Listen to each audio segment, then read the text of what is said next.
جواہرات گرم ملکوں میں، پلاسٹک گرم ملکوں میں، سمندری نعمتیں گرم ملکوں میں، زمین سے نکلنے والی گرم ملکوں میں، اور اسلام بھی گرم ملکوں میں۔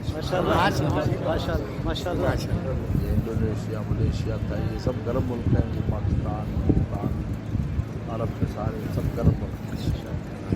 اللہ نے اسلام رکھا ہے۔ سرد ملکوں میں تو کچھ بھی نہیں، وہ تو ویسے سازش کے تحت ہم پر مسلط ہے، ورنہ ان کے پاس کچھ نہیں۔ ابھی روس نے تیل بند کیا تو سب کی بولتی بند ہے۔ یورپ میں، انگلینڈ میں کھانے کی چیزیں نہیں مل رہی، سب ایک ٹائم روٹی کھا رہے ہیں، سپلائی ساری بند ہے۔ سب ہماری جو ریاستیں ہیں مسلمان، یہیں سے کھانے پینے کا سامان جاتا تھا۔ یہ جو 7 بڑی ریاستیں ہیں نا، ازبکستان وغیرہ، یہاں سے گندم وغیرہ ساری چیزیں یہ سب روس کے ساتھ ہے، روس خود بھی اور یہ ساری مل کر وہ سپلائی ہے پورے یورپ کو، مشرقی یورپ سے ٹرکوں کے ذریعے مغربی یورپ میں۔ یہ دنیا میں جو بحران آیا ہوا ہے یہ رشیا کی بندش کی وجہ سے،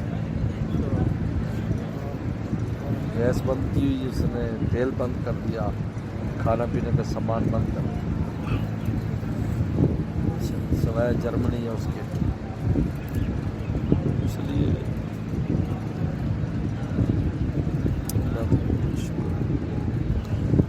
وضو کرنا آسان، غسل کرنا آسان، نماز پڑھنا آسان، سفر کرنا آسان۔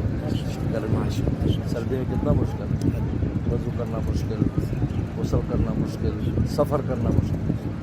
جبکہ مومن کو 2 چیزوں کی سخت ضرورت ہے، سفر، تجارت کا سفر کرتا ہے، تبلیغ کا سفر کرتا ہے، جہاد کا سفر کرتا ہے، طہارت۔ اب کتنا آسان ہے، وضو کرنے جاتے جلدی جلدی نہا ہی لیتے ہیں یار، اور سردیوں میں ہفتہ ہفتہ کوئی نہیں نہاتا، ہے نا فرق۔